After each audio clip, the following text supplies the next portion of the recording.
Hey, what is up guys, and welcome to another Honkai Star Rail video. Alright, so in today's video I have more Memory of Chaos gameplay for you guys. This season's run might be my Dan Heng's last role as a main damage dealer, as I do plan on pulling Imbibitor Lunane when patch 1.3 comes out. But you never know, I might still use Dan Heng as one of my sub DPS in one of my future teams. But anyways, let's get started.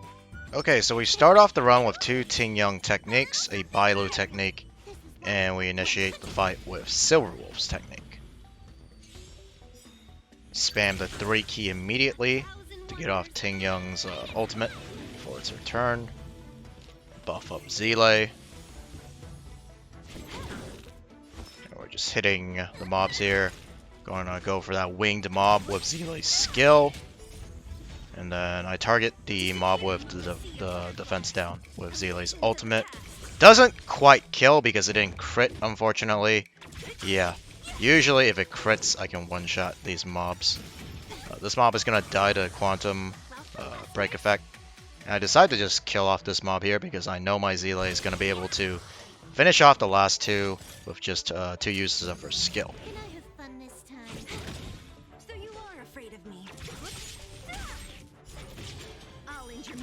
And now we're on to the second wave. I immediately spam Silverwolf's ultimate to get the defense shred. And then we use Zile's ultimate here. Does it crit? It does crit. 92k. Not bad. Sometimes it doesn't crit, and I usually just end up restarting the run because I know I won't have enough DPS to clear within a certain amount of cycles. Alright, and then we spam Zile's ultimate to get it off before the attack buff from Ting Young ends, and that one does quite a bit of damage. Almost one-shotting, or not one-shotting, but killing off the fat robot. I know the Quantum DOT is going to kill it off here shortly, so I just ignore it. And there goes the fat robot. Quite a large chunk taken off of Zile's HP there. I probably should have waited before I cast Bailu's ultimate. I should have waited until it was Bailu's turn, so the benediction, or not benediction, the invigoration healing buff lasts a little bit longer. As you can see, it's already gone from my Zile and Silverwolf. And unfortunately, my supports didn't quite have enough damage to...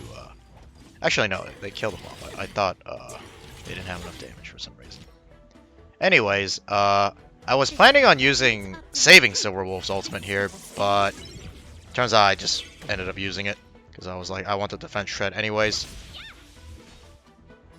And now I'm going to target the enemy to the left.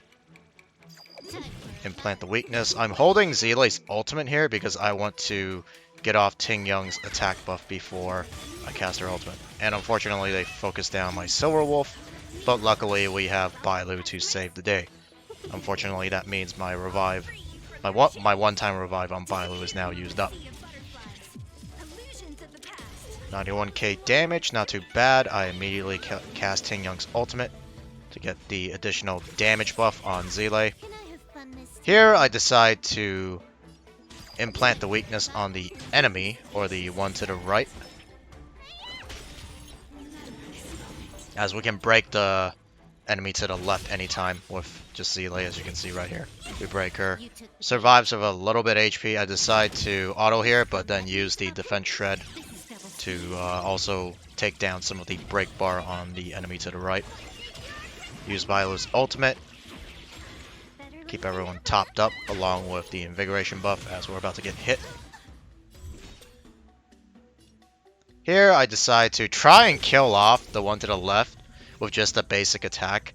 I probably shouldn't have done that. It was pretty greedy. I managed to not kill him, so I know the one to the left's gonna die to the Quantum DOT, as you can see, or the Quantum Break Effect, but I probably should have used Zile's E instead. I wanted to save some skill points, but it's pretty unnecessary at this point. Ting Young's ultimate on Zile.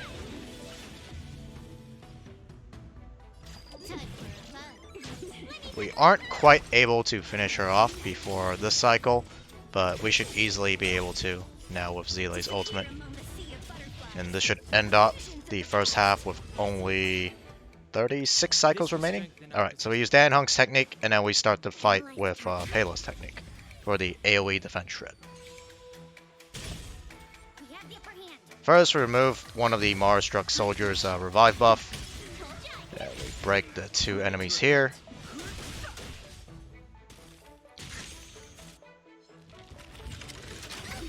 Immediately using Paylo's ultimate.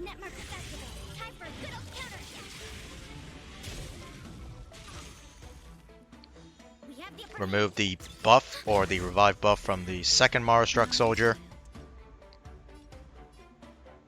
Here I'm deciding which one to auto. I decide to go for the one that's frozen,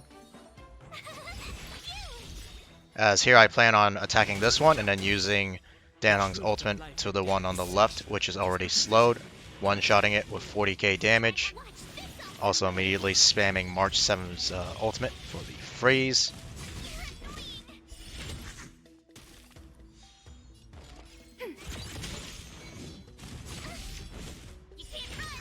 Too late to repent. We finished this enemy off with Dan Hong's skill. Arguably, probably was a mistake. Probably should have used his skill on one of these two Mara-struck soldiers instead, as that enemy was fairly low and probably could have just died to the bleed from Natasha and Payla's auto attacks and or March's counter attacks, but whatever, it's fine.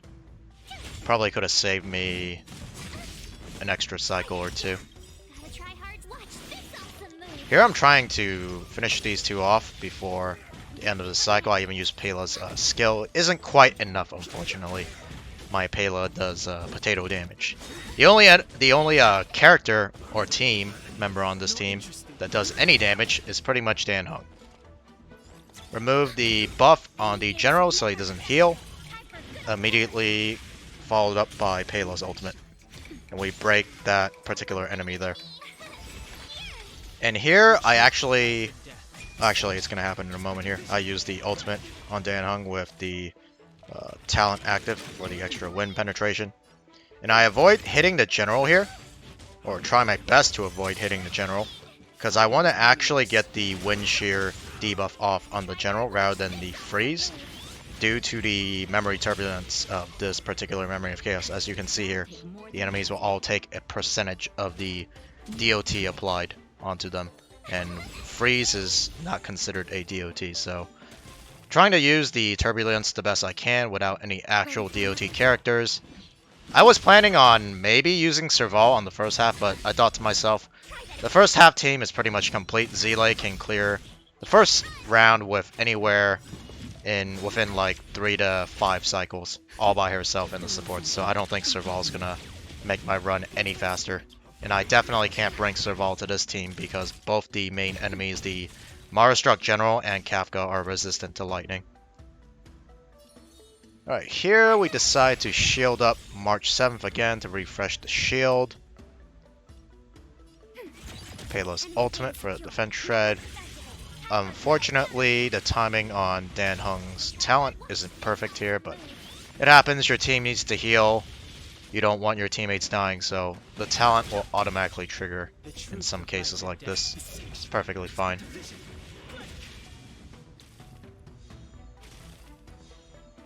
The general is almost dead.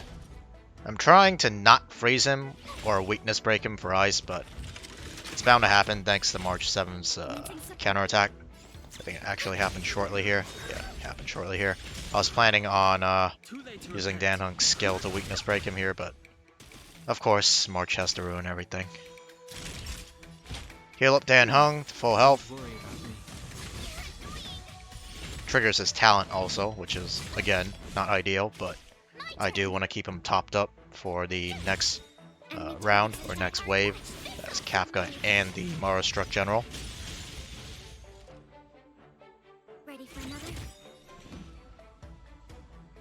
Paylo's ultimate.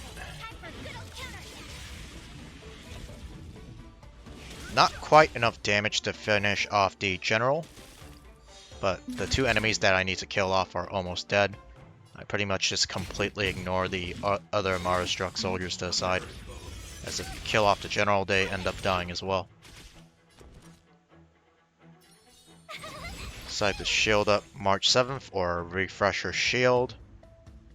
Here I decide to basic attack that one. I think just for safety I decided to kill off the general there with Dan Hung's E or skill. Here we decide to use Natasha's ultimate just to top everyone off, even though that I might need it for the next wave or the next fight.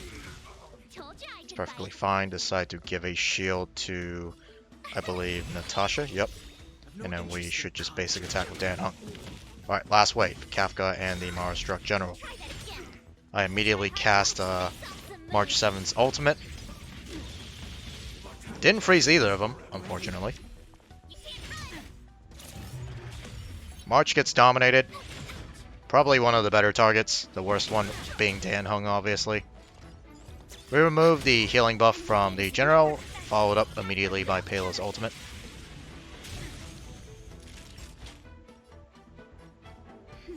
Cleanse the domination from March, very important. As one benefit of this team, even though it doesn't do a lot of damage, just due to Dan Hung being not a particularly great. Well, I guess he's good in single target, but oh, that one did, his ultimate didn't even crit there. But he's good in single target, but in a lot of these cases, you need a little bit of AoE just to deal with some of the side mobs, and he doesn't have that, and neither does anyone else on my team. March 7th and Pela, they just do pretty much non-existent damage. They're just there to support Dan Hung. But like I said, the one benefit of this team is having two Dispellers, so if one of your Dispellers gets dominated by Kafka, the other one can get rid of the domination. And of course, we're going to be focusing down Kafka as she is the main threat. The Mara Struck General is annoying and he does a fair amount of damage, especially his piercing attack, but Kafka, as you can see here, just does so much damage. Good thing I timed Natasha's ult perfectly there, so my Dan Hung didn't die. And I decide to shield my Pela instead of Dan Hung because I would plan on just healing Dan Hung with Natasha's skill very shortly here. March 7's ultimate.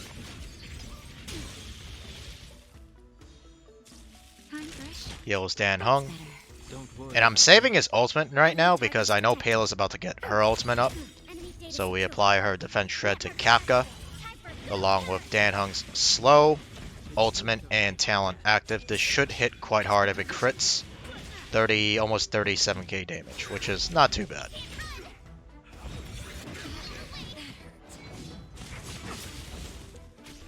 And we should be able to wind break Kafka here, which is what I want.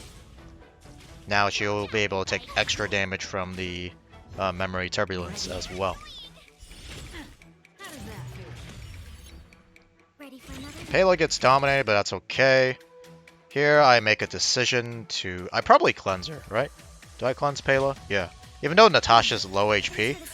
Oh, I can use her ultimate, of course, but she also has an Eidolon where... I believe it's her Eidolon 1. If she drops below a certain HP threshold, she'll heal herself, so I don't have to worry about Natasha dying too much or dropping a low HP, at least for one time in a battle. No skill points, unfortunately, so Dan Hung has to just basic attack. Not ideal, but in this situation, I'm trying to survive instead of deal damage.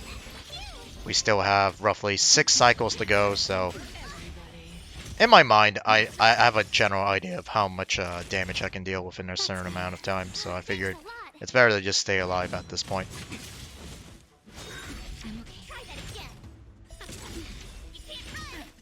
Alright. Still no skill points for Dan Hung, unfortunately. He has his ultimate, but none of the enemies are slow, and I want to remove that debuff from the... Or not debuff, buff from the general. Immediately, right after Kafka hits, I have to cast Natasha's ultimate, and I said, why not? I'm not going to be able to apply the slow anyways. I'm currently skill point negative, so I might as well cast Dan Hung's ultimate while his talent is up. It also does a fair amount of break damage to Kafka's break bar, so I can get her debuffed again, or weakness broken again. So now we're in a pretty dire situation. 3 of my characters, well, now it's 2, but before there was 3 of my characters that are low HP, and Natasha doesn't have her ultimate. So now it's a lot of RNG involved. I need to pray that Kafka, who's about to attack here, does not hit my Pela. If she hits Natasha, I think it's okay because she still has her one-time heal. Oh, she ends up dominating my March 7th, which is fine. Yeah, March is the one that doesn't mind taking hits here. Natasha gets hit, and now she uses her one-time self-heal. So, of course, we cleanse March. Quite important. Natasha now has her ultimate up, so we shouldn't be too worried as long as we don't get bursted down.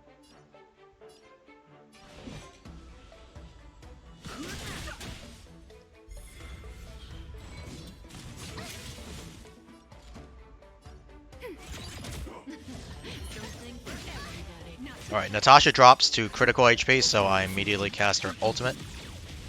Don't worry about me. We try to cast March's ultimate as soon as possible. Fortunately, it does freeze the general, but it doesn't freeze Kafka. Kafka has a really high resistance to freeze, so if we ever do get off a freeze on her, it's just based purely on RNG. Alright, I know that I'm not going to be able to trigger Dan Heng's talent, so I just immediately go for the ultimate here.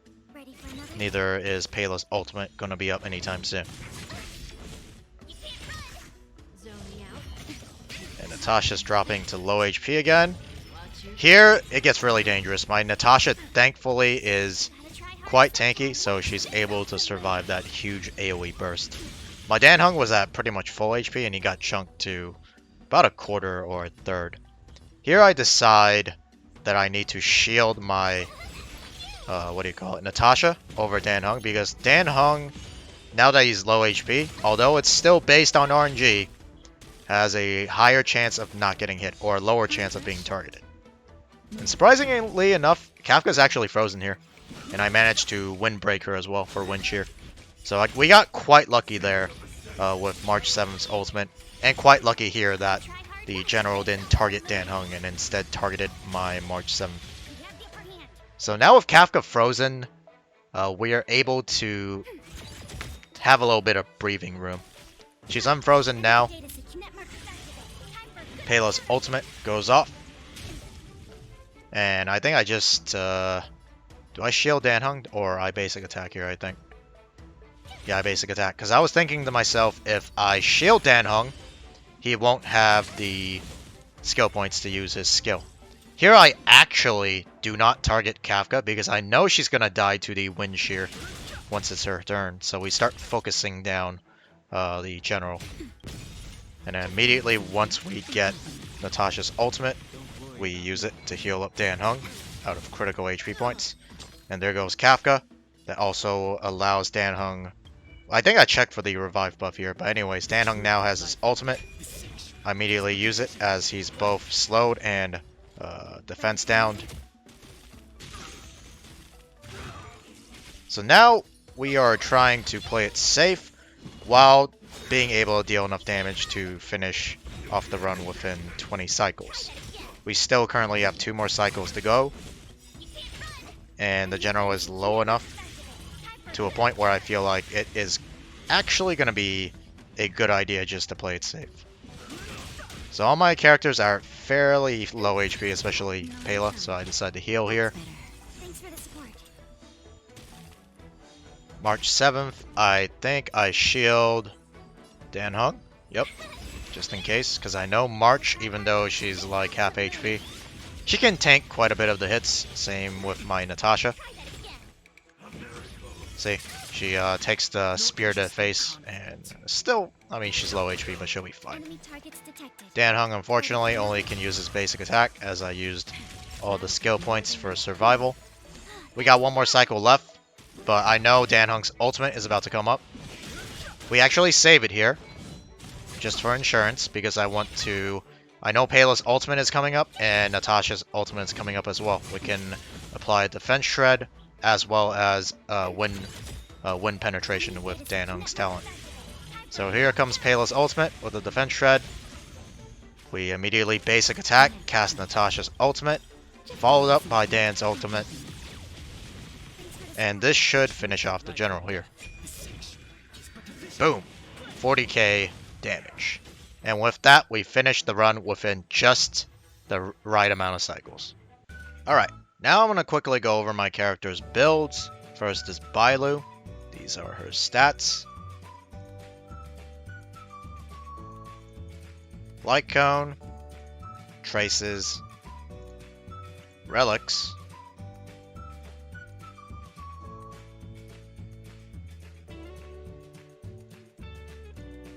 Eidolons. Next is Natasha. These are Eidolons. Might as well go in reverse order.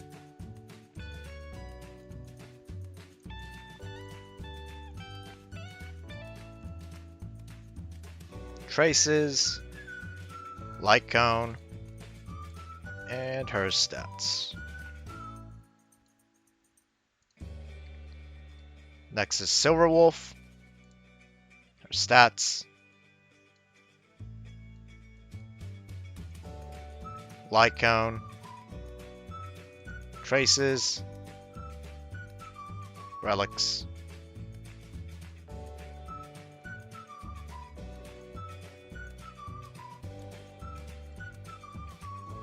Eidolons. None, unfortunately.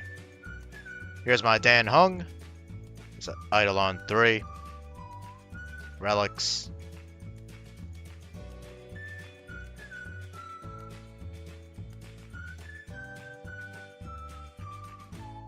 Traces. Light Cone. And of course his stats.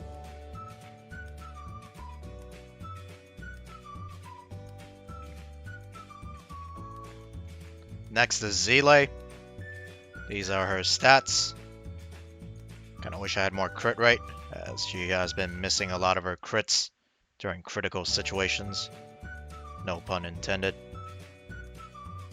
Light Cone. Her traces. Relics.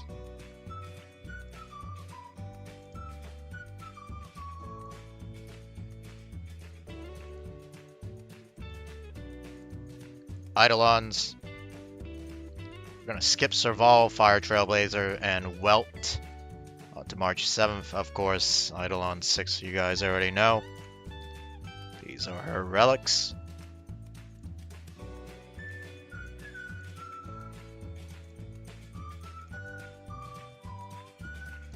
Traces. Light Cone. And of course her stats.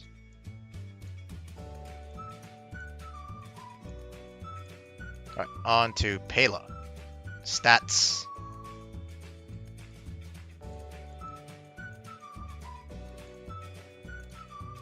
Her Light Cone, just a temporary one. Traces. Relics.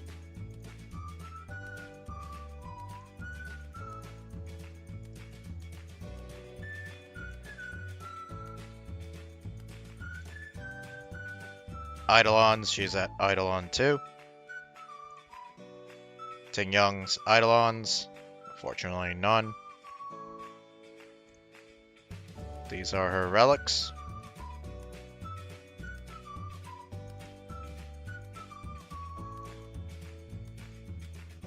Traces.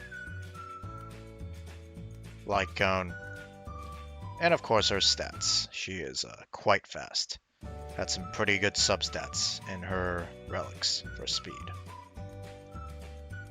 Apparently she has 3%. Oh, that's probably from her traces. Yeah, that makes a little bit of sense. And everyone else is unbuilt. Okay guys, well that's going to be it for this Honkai Star Rail video. Make sure to leave a like and subscribe, and I'll see you guys in the next video. Peace. Wanna spy? Disappear.